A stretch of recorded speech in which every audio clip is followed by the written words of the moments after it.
Oh, arti kaget. Hah?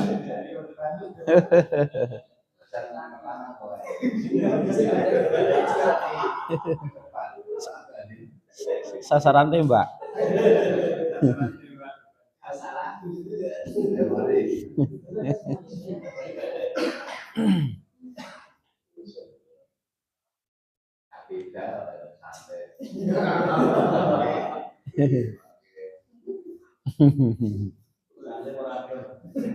Ya.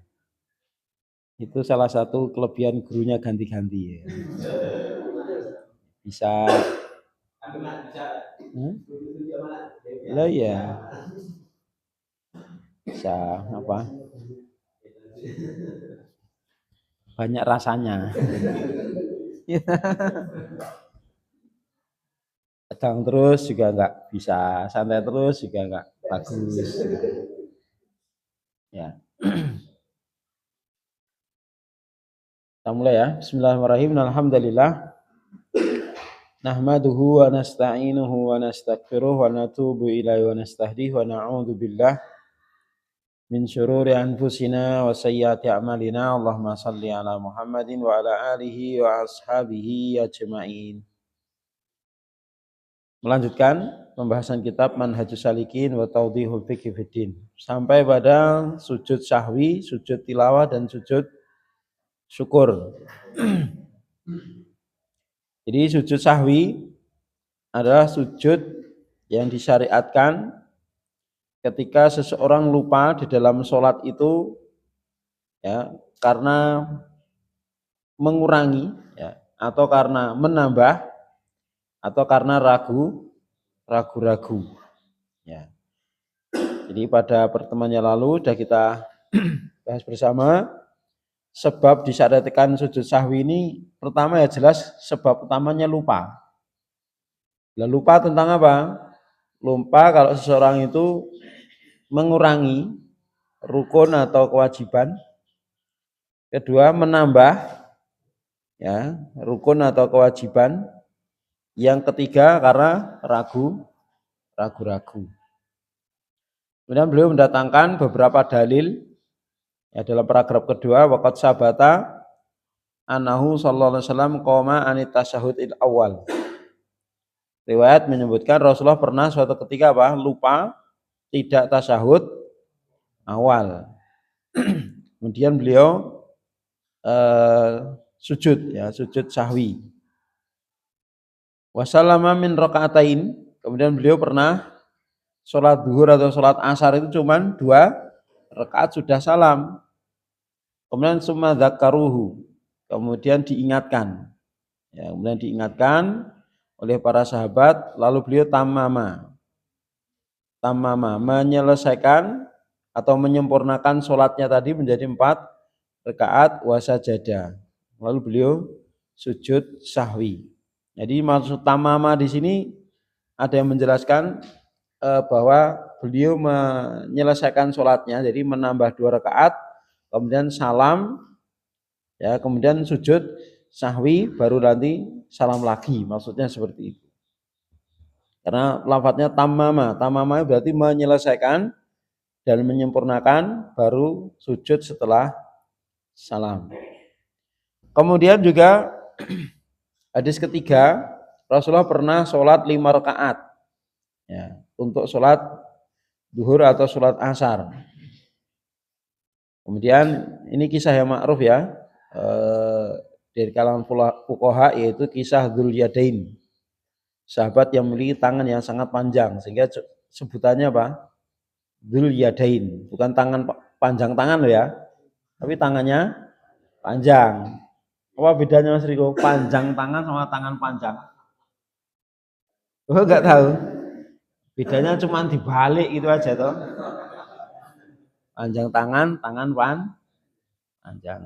Panjang tangan itu bahasa kiasan, majas itu. Tapi kalau tangan panjang itu hakiki.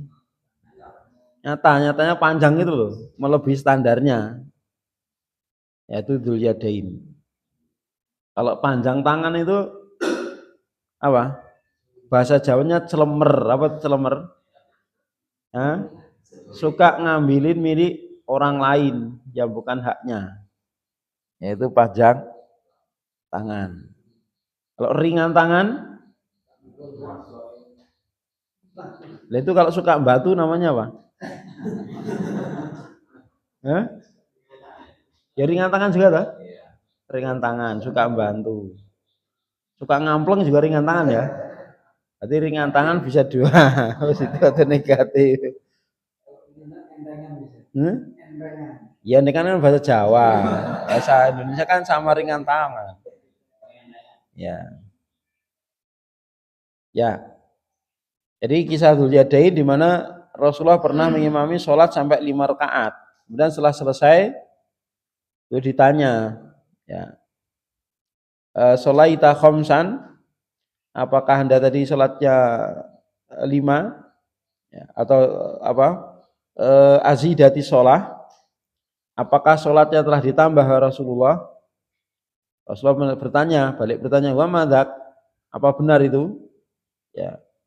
Qalu, para sahabat menjawab, sholaita khamsan, Anda tadi sholatnya 5 rakaat.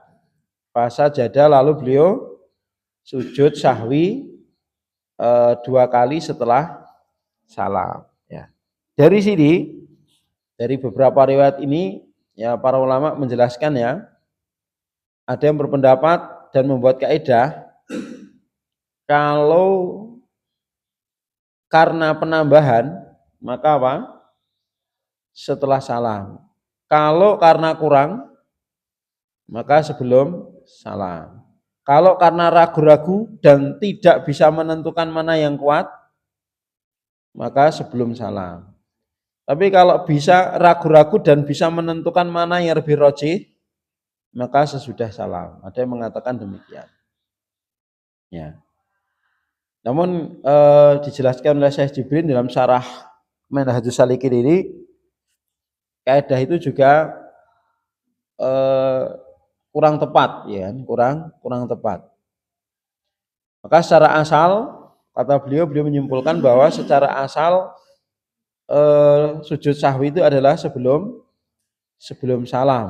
Kecuali memang ada dalil-dalil yang menyebutkan secara khusus. Ya. Dalil-dalil yang menyebutkan secara khusus bahwa itu setelah salam. Contohnya apa?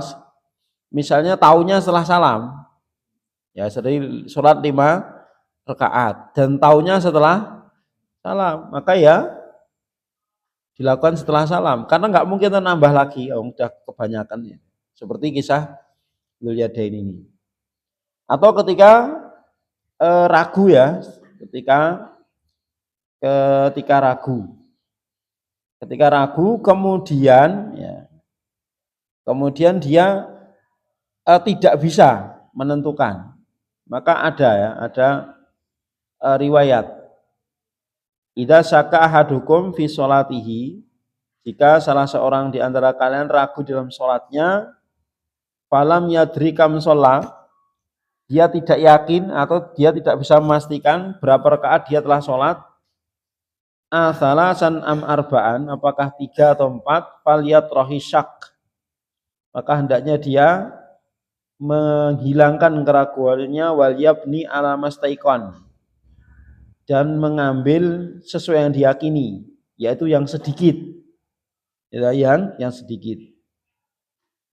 Summa yasjudu sajdataini qabla an yusallim, kemudian hendaknya dia sujud 2 kali sebelum salam. Jadi ini karena ada nasnya, ada nasnya. Kemudian nas yang lain, idza syaka ahadukum fi sholatihi falyatraqis shawab, falyataharri au falyataharra as-shawab. Idza syakka ahadukum fi sholatihi falyataharra as-shawab. Jika salah seorang kalian itu ragu dalam sholatnya, maka hendaknya dia berusaha mencari yang kuat, dugaan kuat, yang rojih.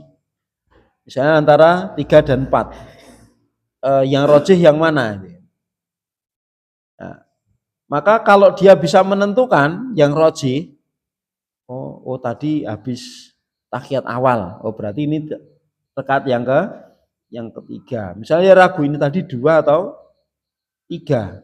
Nek 2 berarti sudah tasyahud awal. Kayaknya tadi sudah tasyahud awal. Nah, berarti dia dugaan kuat ini rakaat yang ketiga. Berarti dia bisa mentarjih, bisa menguatkan gitu. Kalau dia bisa menguatkan mana yang bilangan yang lebih kuat, dia ambil itu. Antara 2 sama 3 dia kuatkan 3. Maka dia yakini 3, maka sempurnakan sholat sesuai dengan diyakini. Fal yutimma alaih, maka hendaknya dia menyempurnakan, menyelesaikan sholatnya di atas donnya tadi. Ya. Di atas bilangan yang dia pilih sesuai dengan don atau dugaan kuat tadi. Tsumma yusallim, kemudian hendaknya dia salam. Tsumma liyasjud, kemudian sujud sahwi. Berarti sujudnya sudah salam. Ya, sehingga dari sini apa yang dipilih oleh Syekh Jibrin ya seperti yang dipilih oleh Imam Ahmad bin Hambal. Jadi secara asal sujud itu sebelum salam, kecuali memang ada nas-nas khusus. Ya. Seperti apa tadi? Taunya setelah salam. Kemudian karena ragu-ragu, gitu. Karena ragu-ragu, kemudian apa? Dugaan kuat. Ya, dia bisa mentarjih ya. Dia dengan dugaan kuat dia bisa memilih mana yang benar. Kemudian dia sujudnya setelah salam. Kemudian setelah sujud salam lagi ya. Ya, salam lagi. Jadi setelah sujud 2 kali itu salam lagi, tapi tidak ada tahiyat. Ya, langsung salam demikian. Juga seperti dalil tadi, Rasulullah sholatnya kurang tadi ya. Sholatnya kurang 2 rakaat. sholatnya kurang 2 rakaat. Nah, kemudian beliau menambah 2 rakaat, kemudian salam baru sujud. Ya. Itu padahal kan kurang itu kan. Padahal kan kurang. Tapi sujudnya tetap setelah salam, ya kan? Sehingga kalau dibuat kaidah karena kekurangan sebelum salam, maka bertentangan dengan hadis ini, dengan riwayat ini gitu loh. Karena apa? Prakteknya Rasulullah ketika apa? Sholat cuma 2 rakaat, berarti kan kurang 2 rakaat, ya kan? Kurang 2 rakaat. Sehingga apa? Beliau sujudnya setelah salam, ya, seperti itu. Maka ini pengecualian namanya. Namanya apa?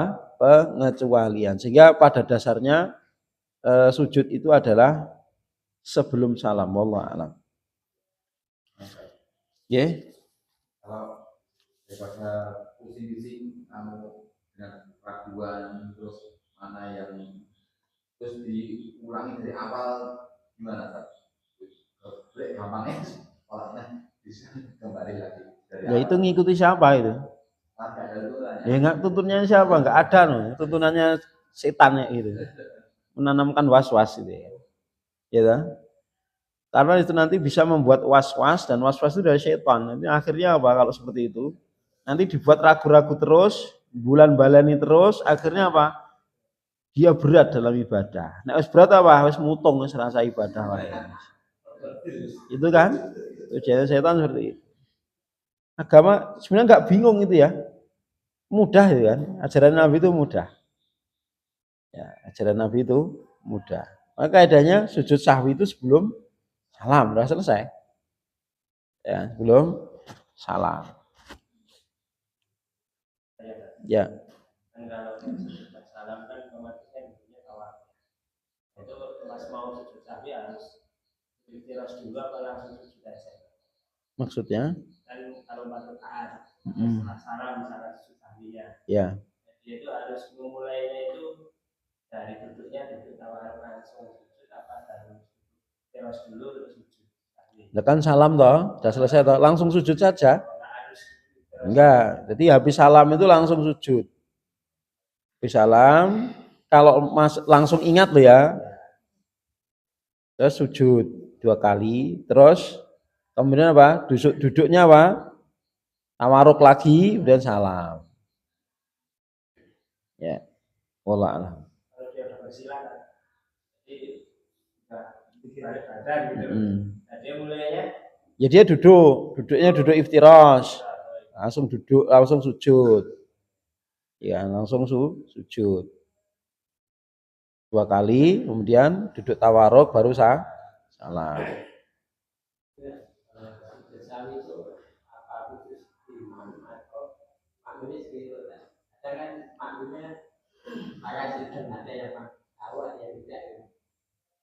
Maksudnya? Ya. Ya. Habis sholat harus sholat kan masih tidak sholat. Ya. Ya kalau imam maksudnya masih di satu lokasi ya, di satu lokasi, kemudian imam sujud sahwi ya maka kewajiban imam mengajak makmum, memberitahu makmum. Ya.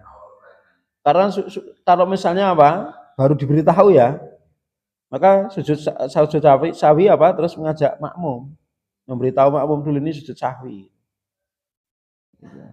supaya makmum paham ini tadi ada kelebihan atau kekurangan. Wallah. Secara asal itu kewajiban semuanya, ya kewajiban makmum dan imam. Ya.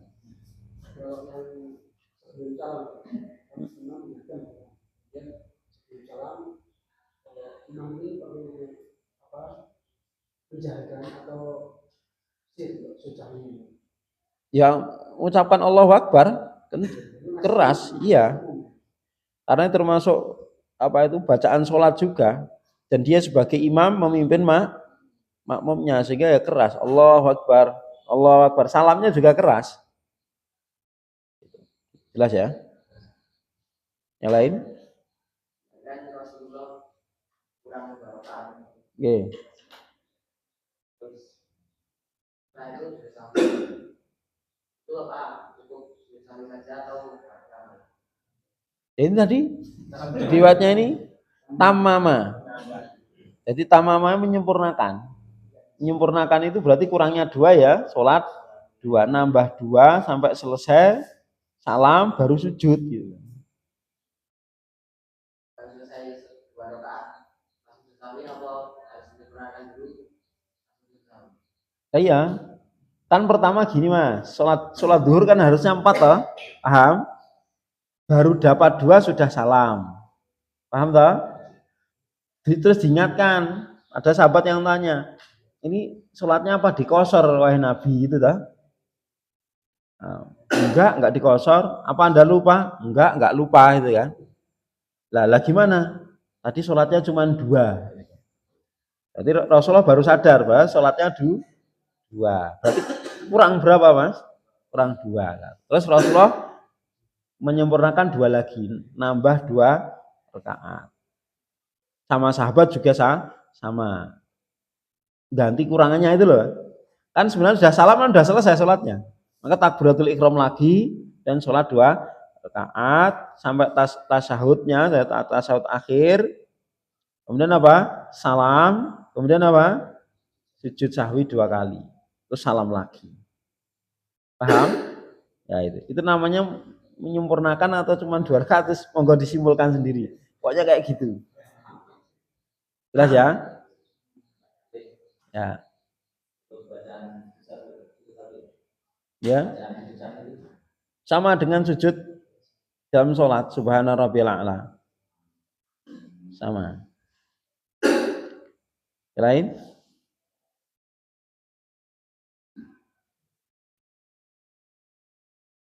Ada ya dalam buku tuntunan sholat itu ada yang meriwayatkan apa itu ada bacaan khusus subhanalladzi man la yanamu wa la yashu gitu ya, ada bacaan itu, tapi itu tidak jelas riwayatnya bagaimana, tidak menyebutkan hadis riwayat siapa gitu. Ya. Cukup ya, lanjut dulu halaman 18. Waqala idza syakka ahadukum fi salatihi falam yadri kam shalla asalasan am arba'an falyatrahis syakka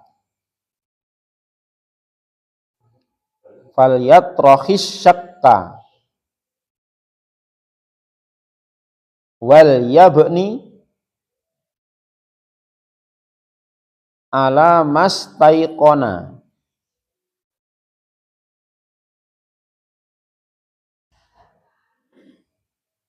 Thumma yasjud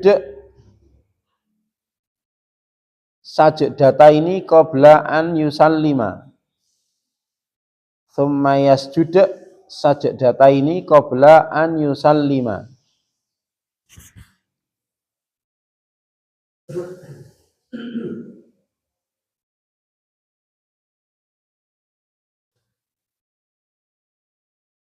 Fa in kana shalla khamsan syafa'na sholatahu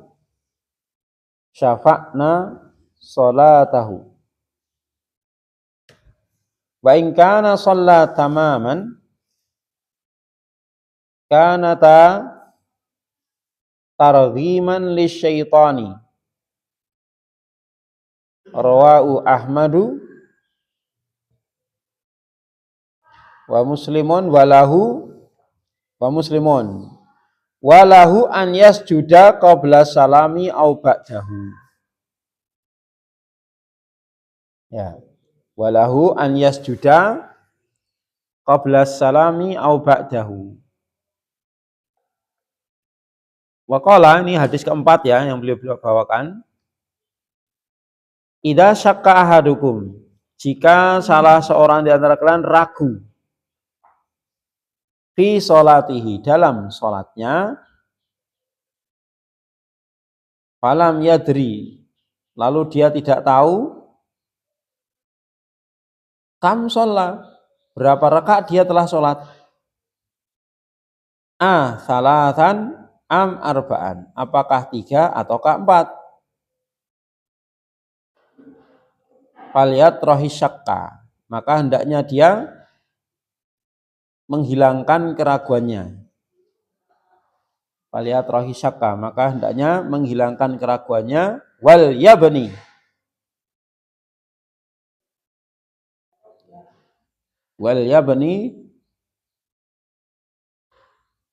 dan mengambil ala mastaiqona, apa yang dia yakini. Yang dia yakini yang mana? Kalau ragu-ragu 3 sampai sama 4, yang yakin yang mana? Yang 3 mesti, yang kecil itu jelas itu. Ya, ya enggak?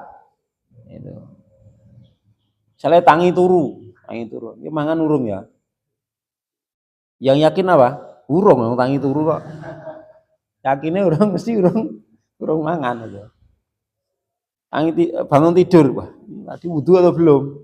Yakinnya belum jelas, karena apa? Ya, karena bangun tidur, yakinnya kan bangun tidur.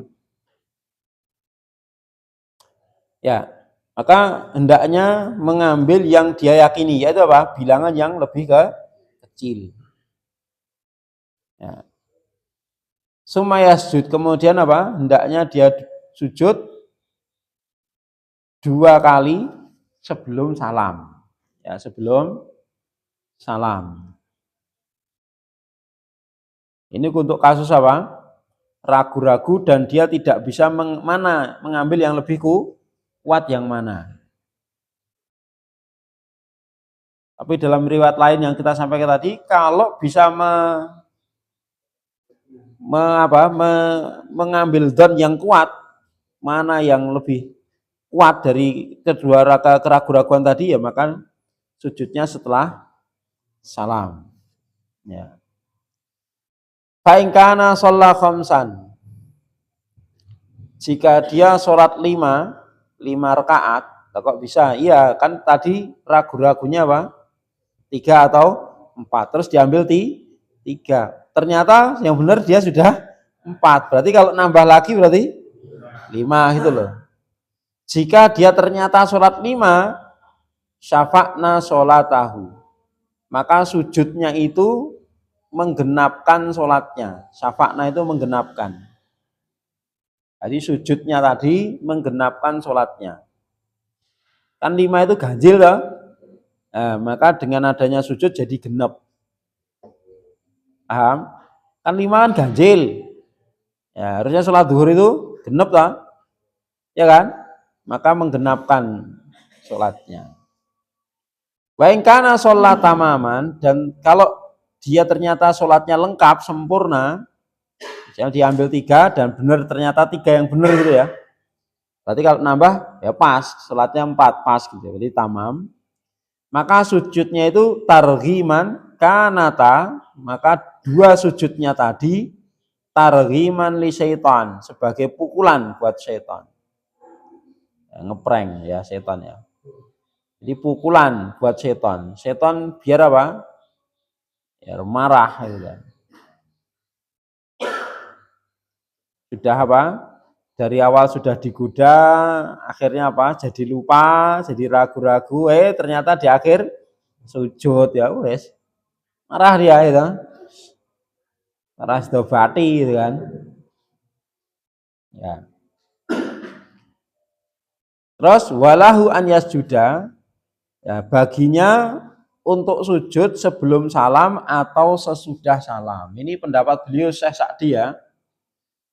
Jadi Syekh Sa'di memutlakkan bebas. Mau sebelum salam boleh, sesudah salam juga boleh. Ini pendapat yang dia pilih. Ya, karena adanya beberapa riwayat tadi. Jadi sehingga dari riwayat-riwayat tadi terbagi paling tidak menjadi 3 ya. ada yang memutlakkan seperti sesak dini. Karena kan dalam riwayat tadi ada yang sujudnya sudah salam, ada yang sebelum salam, gitu. Maka saya Sa'di dengan ini memutlakkan, pokoknya bebas, mau sebelum ya nggak apa-apa, sesudah juga nggak apa-apa, itu saya Sa'di. Nah, kemudian ada yang membuat kaidah. Kalau karena apa? Kalau karena kekurangan sebelum salam, kalau karena penambahan sesudah salam. Itu yang kedua. Yang ketiga merinci. Atau apa? Membuat kaidah secara asal sujud itu sebelum salam. Karena termasuk gerakan salat. Kecuali memang ada dalil yang menyebutkan itu setelah salam. Apa di antara? Taunya setelah salam. Ya, taunya setelah salam. Atau yang kedua, karena apa? Ragu-ragu, kemudian dia bisa menguatkan salah satu dari keraguan. Jadi dia mengambil sesuai dengan donnya. Dugaan kuat, oh kayaknya tadi sudah tasyahud awal, habis tasyahud awal, berarti ini rakaat yang ketiga. Kan ragu-ragu itu ada dua. Ragu-ragu yang antara benar dan salahnya 50-50. Maka kalau seperti itu apa? Ngambil yang sedikit. Sujudnya sebelum salam. Ragu-ragu yang dia bisa mentarjih. Ya, bisa mentarjih. Dugaan kuatnya, bilangannya yang benar ini. Ya, maka nanti sujudnya sesudah salam. Nah, pengecualiannya itu. Jelas? Ya, jadi ada 3 pendapat tadi. Ya, pendapat yang dipilih oleh Syekh Sa'di ini lebih longgar. Ya kan? Lebih longgar. Artinya dalam masalah ini ya monggo yang mudah mana yang dikerjakan. Dan Syekh Fauzan juga menyampaikan bahwa jika seseorang lupa dari gerakan atau bacaan sunnah, maka disunahkan sujud sahwi. Hukumnya sunnah. Contohnya misalnya apa? Lupa tidak membaca surat setelah Al-Fatihah di rakaat pertama dan kedua, maka disunahkan. Lupa tidak membaca doa iftitah, maka disunahkan sujud sahwi. Ini sunnah itu. Syekh Fauzan mengatakan demikian. Selesai sujud sahwi, masuk berikutnya sujud tilawah. Terus qala al-mu'allif wa sunnah itu apa? Disunahkan. Itu majhul dari sanna ya sunnu madda ya muddu. Majhulnya muda yumadu, ya kan? Madda ya muddu muda yumadu. Sanna ya sunnu sunna yusannu. Ini bacanya sunnah. Apa artinya sunnah? Disunahkan. Wa sunna lil qari'i wal mustami' lil qari'i wal mustami'i idza tala ayatan atau idza tala ayata sajdatin ya. Ya. Idza tala ayata sajdatin an yasjuda fis sholati au kharijiha sajdatan wahidatan.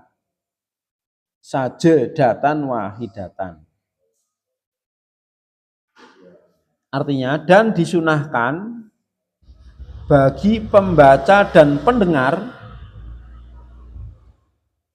jika membaca ayat sajdah anyas juga agar bersujud fi sholat, baik di dalam sholat au kharijiha atau di luar sholat sekali sujud. Sujud. Dan hukumnya apa? Sunnah, tidak wajib. Ya, hukumnya sunnah. Bagi siapa? Bagi korek dan mustami. Ya.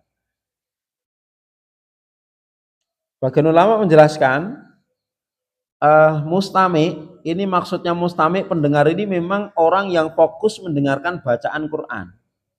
Adapun kalau misalnya orang di rumah atau kerja di ladang terus ada masjid yang nyetel murotal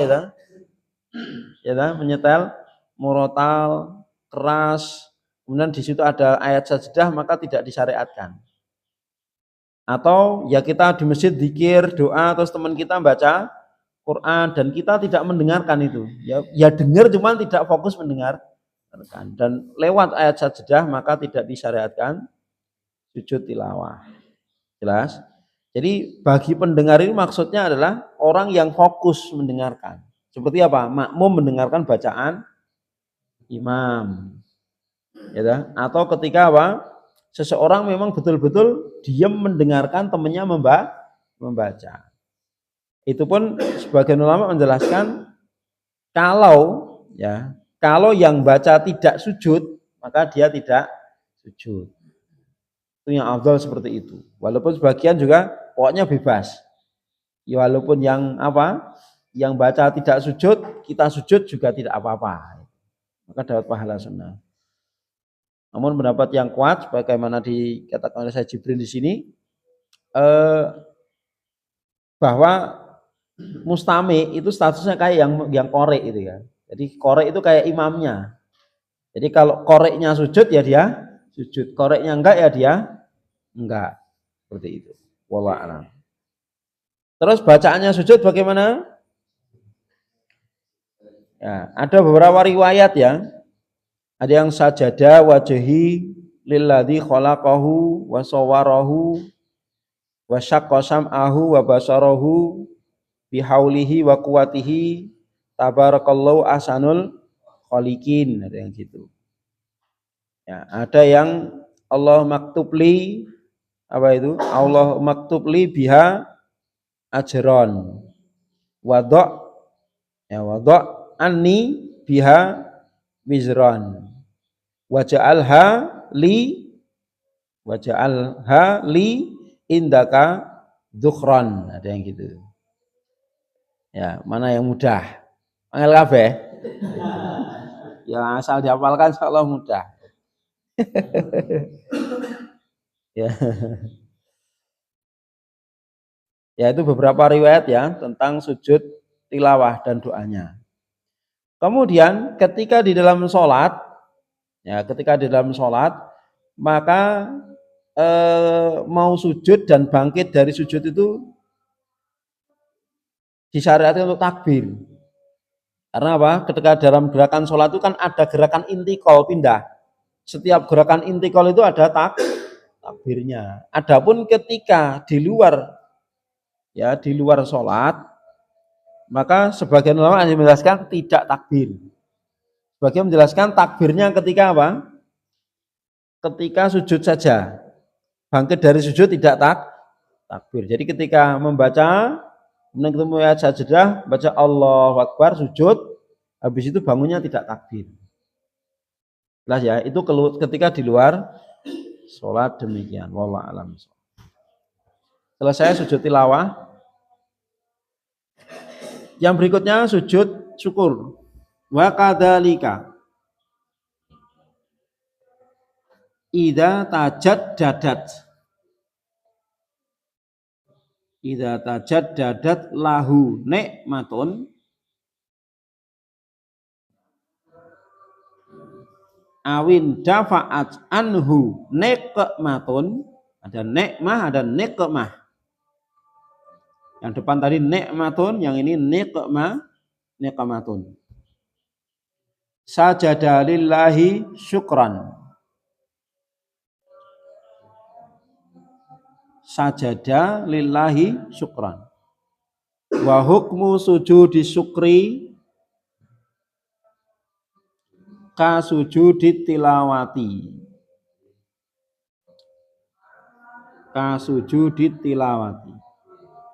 Ya. Wa kadzalika, dan demikian pula. Apa artinya demikian pula? Disunahkan untuk sujud. Jadi maksudnya kadzalika itu dalika itu sunnah lil qari ya. Sunnah untuk sujud, disunahkan untuk sujud. Idza tajaddadat lahu nikmatun. Jika mendapatkan tajaddadat, jika mendapatkan lahu atau datang padanya nikmatun, suatu nikmat. Awin dafa'at anhu, atau terhindar darinya nikmatun, musibah. Jadi disyariatkan, disunahkan sujud ya ketika datang padanya suatu nikmat atau terhindar darinya suatu musibah. Sajada lillahi syukran, untuk bersujud kepada Allah sebagai bentuk syukur. Ya. Dan hukum sujud syukur seperti sujud tilawah. Hukumnya sunnah dan tata caranya juga sama. Bacaannya juga sama. Dan maksudnya di sini ya, tajaddadat lahu nikmah itu mendapatkan atau datang padanya nikmat itu ya nikmat yang betul-betul beda itu, nikmat yang luar biasa, bukan nikmat yang rutin kita dapatkan. Ya kan? Tiap hari dapat makan, tiap hari dapat minum, itu kan nikmat yang ya biasa, yang maksudnya itu terus menerus ada itu ya. Nah, misalnya apa? Nikmat bisa dapat hadiah haji misalnya, wah ya kan? Itu kan luar biasa. Lawang yang ngantri aja puluhan tahun belum berangkat, tiba-tiba apa? Dia dapat haji di tahun itu juga, gratis isan. Wah. Gitu? Itu kan luar biasa itu, Mas Riko ya. Iya, Masya Allah. Atau bagi yang jomblo udah lama itu ya, udah nyari kemana-mana nggak dapat. Ya tiba-tiba langsung ada yang nawari ini ya, cocok gitu kan. Alhamdulillah, sujud syukur. Karena biasanya ditolak sama akhwatnya ya kan. Semua yang di nadar mesti nolak itu kan. Itu malah akhwatnya nawarkan diri kan. Kayak kriterianya di atas rata-rata sih sana gitu kan. Wah, akhirnya sujud syukur. Kan nikmatnya luar biasa tuh itu. Sujud syukur. Ya. Kemudian untuk sujud syukur ini seperti sujud tilawah ya, dalam artian ya ketika dia di luar sholat ya tidak harus wudhu, ya, tidak harus menutup aurat. Ya, ketika misalnya seseorang di rumah ya kan, wanita di rumah, karena bukan sholat kan tidak harus menutup aurat, ya kan. Misalnya apa? Suaminya lama udah gak pulang, atau pulang kan seneng banget itu kan. Karena dia sudah nyari kemana kemari nggak pulang ya, ternyata pulang. Sujud syukur ya. Itu tidak perlu wudhu dulu, ya kan? Langsung sujud. Dan kalau memungkinkan menghadap kiblat ya itu lebih afdal. Tetapi kalau tidak maka tidak mengapa. Sak madep-madepe. Ya, selesai. Insya Allah pertemuan yang akan datang membahas tentang hal-hal yang merusak sholat atau mengurangi pahala sholat. Demikian, wallahu alam shawab. Ya.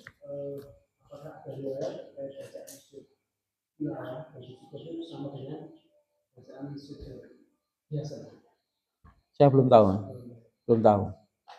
Yang riwayat-riwayat yang disebutkan itu justru bacanya beda itu.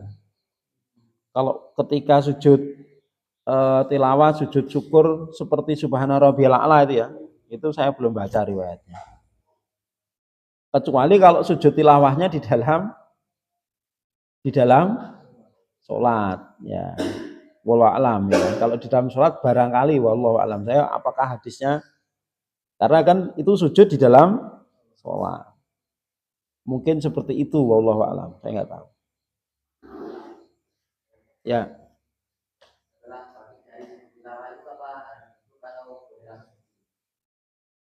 Boleh langsung berdiri, Mas. Boleh, geletak ya itu, Mas. Langsung geletak ya itu, Mas. Nah. Ya. Di luar sholat maksudnya? Kalau di dalam sholat ya tergantung.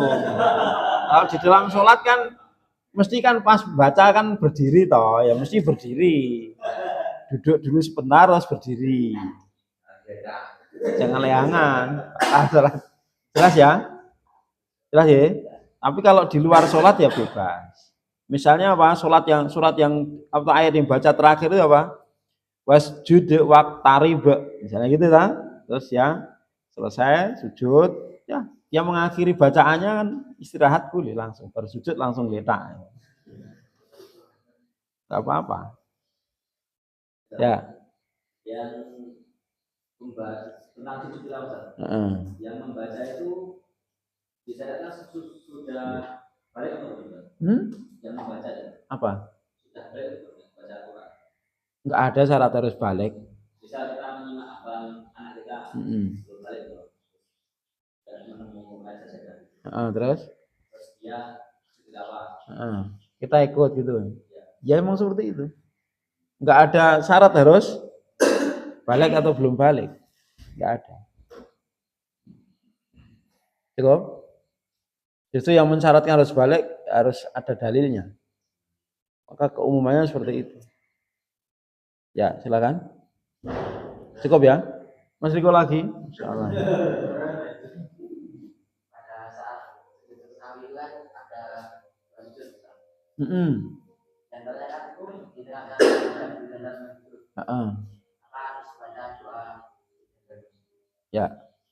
Jadi apakah ada doa di antara dua sujud? Maka tidak ada. Ya, tidak ada. Karena itu bukan duduk di antara dua sujud di dalam sholat. Ya. Ya, diam. Wallah. Lagi? Cukup ya?